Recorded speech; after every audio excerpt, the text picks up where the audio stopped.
We start by seeing two fighter pilots on a mission in Afghanistan. They are Johnson and Kate. Their mission is to drop bombs in an area filled with terrorists, but before they can execute the attack, the alert terrorists launch a counterattack. Unfortunately, their jets are targeted and severely damaged, forcing both Kate and Johnson to eject and parachute down to save their lives. Upon hitting the ground, Kate begins to lose consciousness, flooded with visions of her family, her husband, and her son. At this moment, Johnson runs to her and shakes her, urging her to regain her senses. He informs her that the terrorists will arrive at any moment and proposes a desperate plan. He asks her to play dead, as he will face the enemies alone. As Johnson turns to confront the enemies, he is relentlessly shot down. Kate, for her part, adopts the plan and remains still on the ground. When a terrorist crouches to check her body, she draws her weapon, kills him, and uses his body as a shield. One by one, she eliminates the terrorists in a brutal fight. Shaken but alive, Kate crawls to Johnson's body, tearfully apologizing for him sacrificing his life to save her. Focusing on the weapons of the fallen enemies, she sets out toward her base, which is several miles away. Along the way, she repeatedly tries to contact the base with her radio, but there is no response, no matter how hard she tries. Meanwhile, one terrorist survives and quickly calls for reinforcements. Soon, more enemies are on Kate's trail. To escape, she slides down a slope and comes across a mysterious old bunker, its walls marked with inscriptions in Russian. Kate tries to force the entrance, but before she can, the terrorists catch up to her and open fire. With the bunker door refusing to budge, she crouches behind a container and continues to take down more enemies. One of the terrorists pulls out a rocket launcher and aims it directly at her. She dodges just in time, and the rocket hits the bunker door squarely, exploding it. Seizing the opportunity, Kate rushes inside, but the fight is far from over, as the surviving terrorists follow her into the bunker, determined to finish what they started. Inside, Kate finds a staircase leading deeper underground. As she descends, her eyes widen in shock, realizing it was not just a bunker, but a huge, secret facility, possibly an old clandestine laboratory. Corpses are scattered on the ground, and the eerie silence suggests that a lethal gas leak must have killed everyone years ago. What intrigues her even more is that Kate has never heard of a bunker like this in the region. As she presses on, she spots more warnings and signs in Russian. On a table, she finds piles of experimental notes and a flash drive, which she quickly pockets. Meanwhile, the terrorists spread out through the bunker, wandering through creepy and decaying corridors, sensing that something is very wrong. Soon, they stumble upon a large hallway filled with human corpses frozen in time. Some of them manage to restore power, and with a loud buzzing, the entire facility lights up. Then comes the true horror. Along the walls, enormous incubators contain giant, terrifying humanoid creatures. Just seeing them sends chills down their spines. Kate uses the chaos to ambush another terrorist, killing him instantly. However, during the shootout, a stray bullet breaks one of the incubators. Slowly, the glass shatters, and the creature inside begins to stir. At first, it seems lifeless, but soon it rises, towering, monstrous, and horrifyingly strong, advancing and tearing apart a terrorist who was too close. At the same time, another terrorist corners Kate, aiming a gun at her head, while his partner approaches to retrieve his comrade's body, unaware that the creature has already awakened. The story progresses with the man stopping speaking, but seeing that creature devouring his colleague, his soul seems to leave his body. Terrified, he runs further into the bunker.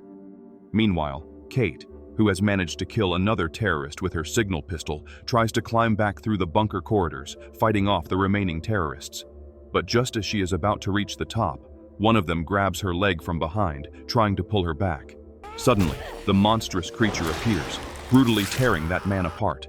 The horrific sight almost paralyzes Kate's mind, but somehow she manages to escape and climb up. However, the creature has injured Kate's abdomen, leaving her wounded. The beast tried to follow her out of the bunker, but with the heavy doors not fully open, it got trapped inside. Without wasting time, Kate shoots repeatedly at the creature, gravely wounding it before retreating deeper inside. Exhausted and bleeding, she tries to escape the area, but outside she finds Kabir, the terrorist who was waiting for his comrades. Hearing the monstrous roars coming from within, Kabir panics and runs back, while Kate moves away and collapses near a road. At that moment, an army vehicle accidentally hits her. Soldiers searching for Kate and Johnson soon recognize her. Jade, one of the soldiers, notices Kate's medallion and picks it up as proof of her identity. Another soldier, Tom, offers her water before taking her back to the base. The next day, at the base, Kate tells Finch, the commanding officer, all about the bunker and the creature, but both Finch and Tom do not believe her. Instead, Finch confiscates the flash drive she had taken from the bunker. Furious, Kate runs out. Outside, Jade and Kate argue over the medallion, but Tom intervenes, ensuring it is returned to Kate. Meanwhile, Finch reports the situation to his superiors. Later, he privately examines an old letter he had kept with him for years, a painful reminder of a past mistake that cost him his high-ranking position. Tom, trying to comfort Kate, reveals that Jade used to be addicted before being recruited into the army during a rescue mission. Even Finch, he explained, was not as tough as he seemed. His bitterness stemmed from a mistake that ruined his career. After that, Tom takes Kate to Wilkes, the doctor, to treat her wounds. Coincidentally, Kabir has been captured and is being held nearby. Kate interrogates him in front of Tom and Wilkes, demanding the truth about the creature. Initially, Kabir refuses to speak, but when Kate writes in Russian the words she saw outside the bunker, Kabir, who speaks Russian, translates, "Do not enter." Reluctantly, Kabir admits that the bunker had been sealed for over 30 years. But this raises an even bigger question. If it had been closed for so long, how were the creatures still alive without food, water, or supplies? Meanwhile, at the bottom of the bunker, the incubators were breaking one by one, releasing more monstrous creatures, and one had already made its way toward the main gate. That night, unaware of what was happening below, Jade and Tom decided to take turns staying awake on guard duty. Finch, for his part, sat alone, staring at the old letter from his superiors, an order that had told him to retreat during a critical mission. At that moment, Finch had refused, and the consequences had always haunted him. Finch mentioned the possibility of returning to the bunker, while his superiors pressed to secure the flash drive as quickly as possible. But Finch refuses to hand it over before knowing the truth about that place. When his superiors finally reveal to him what the flash drive contained, the color drains from his face. Meanwhile, Wilkes and Kate continue to converse with Kabir. He admits he was with the terrorists, but claims he never fired a shot, being just the driver forced to do so to protect his family. As they spoke, soldiers outside began to hear the same sounds of creatures gathering. A sweep of the area confirmed. A large number of creatures was attacking the camp. Panic ensued, and Tom ran to alert Finch, who immediately called for more troops. Before he could act, a creature ripped through his tent and advanced toward him, but Finch managed to take it down with his pistol. Outside, Kate, Tom, and the others were terrified as the creatures massacred the soldiers, who could barely stop them with bullets. After several casualties among the soldiers, one of the creatures headed directly for the tent where Kate, Wilkes, and Kabir were. The creature burst in, grabbing Kate by the neck with its tongue, about to kill her. Kabir grabbed a surgical tool, cut the creature's tongue off, and continued attacking until he managed to kill it. Kate grabbed a gun and went out with Kabir to join the remaining soldiers. An agitated soldier grabbed Kabir, thinking he was trying to escape, but Tom intervened and dragged them back into the group. Tom and Wilkes then made their way to Finch's tent to pull him out. Another creature attacked there, but this time, enraged, Finch repeatedly smashed the creature's skull with a baseball bat, managing to kill it. Wounded, he leaned on Wilkes and Tom as they helped him out. At that moment, Bramhead and the others had found a transport container where they could hide for the night. When Tom and Wilkes arrived, they were ambushed by a creature. The others ran to help, and Kate, armed with an axe, repeatedly struck the monster's head until she killed it. With more monsters approaching, everyone piled inside the container, shut the door, and locked it tightly, hiding there throughout the night. Some were restless because Kabir was with them, but Kate now fully trusted him. He had saved her life. Kabir shared stories about his village, where he was born. After a comet struck the area, the Russians invaded and took control, brutalizing the villagers. Over time, the Afghan fighters began receiving weapons, fought back, and liberated the village, exterminating the Russians. However, shortly after, people began disappearing. Half of the bodies were never found. and the ones that were found were in terrible condition. Kabir's father gave him a dagger and joined a hunting group of 46 men to track the beast, but none of them were seen again. At dawn, they cautiously emerged, discovering that the creatures had entered during the night and carried away all the bodies of their fallen comrades, as well as the dead soldiers. By pure luck, one creature's corpse was still there. Upon examining it closely, they realized that indeed the creature's teeth were like a shark's, but its body contained human organs. With this, no one could understand what exactly that was. At that moment, the injured Finch, sitting nearby, apologized to Kate for not believing her before. Then, he revealed the shocking truth. Years ago, the so-called comet that collided with this village was not a comet, but a spaceship that had crashed on Earth. That is why the Soviet Union attacked this region, using the invasion as an excuse. They wanted to capture the spaceship and research the aliens inside it. The creature before them was also the result of experimentation, with its DNA fused with human DNA to create this hybrid. Upon hearing this, everyone was stunned. But before they could process it, the dead alien suddenly rose up and attacked them, for it had not actually died. Kabir tried immediately to help, but as his hands were still tied, he could not fight properly. The creature began to dominate the others, but somehow they managed to overpower it.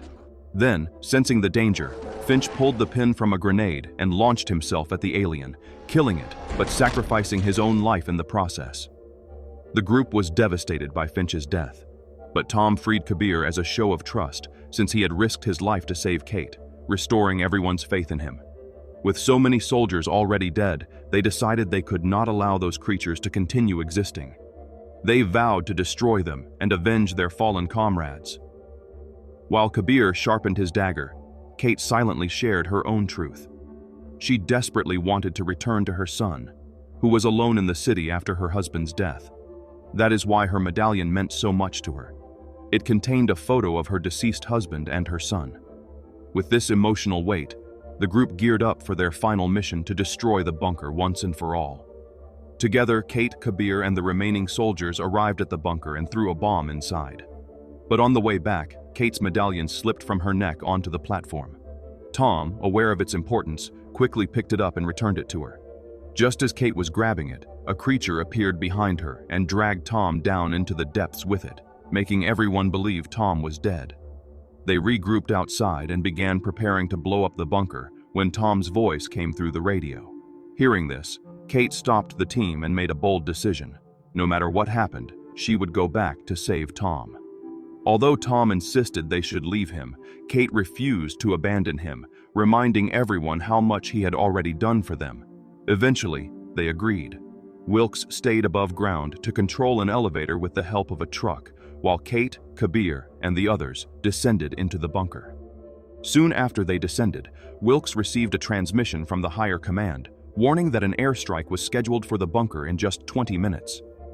If the creatures escaped, the entire world would be at risk. Wilkes transmitted this urgent news to the team below. They had only 20 minutes to rescue Tom and get out alive. Meanwhile, Tom was already fighting for survival. A creature attacked him, but he managed to kill it and stumbled across the dead bodies of his fallen comrades, where he found some weapons. At the same time, Kabir, along with Jade, made a horrifying discovery. The creatures were not strange. They were the villagers who had disappeared years ago, the same people who once set out with Kabir's father to hunt the mysterious beast.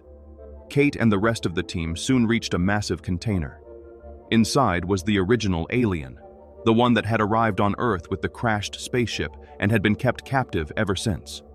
At that moment, Tom contacted them again, urging everyone to hurry back toward the elevator. Without wasting time, they all prepared to fight their way through the creatures to reach him. As they made their way to the elevator, the team was rushing past a door, being chased by a horde of creatures. To buy time, Jones stayed behind, holding the door closed to allow the others to escape. At that moment, Tom joined them, and they all pressed on, leaving Jones behind. Meanwhile, Jade noticed that a creature was right behind her. Instead of running, she stopped to fight, eventually entering another room while the rest of the group moved forward. Outside, a large number of terrorists had already arrived and launched an attack against Wilkes, who fought them off alone with all his strength. Below, Jones finally understood he couldn't hold the creatures back much longer. So he pulled the pin from a grenade and walked straight into the middle of the horde. The explosion killed him instantly, but also eliminated all the creatures around him. At the same time, Tom guided the others safely to the elevator, but they were still under constant attack from more creatures. Tom decided to go back and help Jade, but before he could reach her, the monster ripped Jade's face apart, killing her. Then, noticing Tom, the creature lunged at him as well. Somehow, Tom managed to kill the beast and quickly returned to Kate, David, and Kabir. David instructed Wilkes to pull the elevator up, but Wilkes was too busy fighting a terrorist to respond. Eventually, Wilkes defeated the last one, but his truck began to slide due to the weight and slowly moved toward the bunker. Wilkes struggled to stop it with all his strength. Meanwhile, the creatures attacked the elevator again. During the fight, one creature grabbed Kabir by the neck. Seeing the clock strapped to the creature's hand, Kabir realized in shock that the monster was actually his father. The revelation left him deeply shaken. At the same time, more terrorists arrived and managed to capture Wilkes. Because of this distraction, the truck slipped and fell into the bunker, killing the creature down there, but also taking David and Kabir's lives with it. Horrified by what they saw, Kate and Tom immediately escaped from the elevator and used hooks to climb up. Once up, they positioned themselves behind the enemies and killed all the remaining terrorists, rescuing Wilkes just in time. Just then, a fighter appeared in the sky and dropped a missile on the area. Sensing the impending danger, the three quickly hijacked a terrorist's car. They survived, but the entire bunker area was obliterated. Later, it was revealed that Finch's higher-ups were all after the flash drive. But when they checked Finch's body, he was not there, as Kate had already taken it earlier and kept it safe.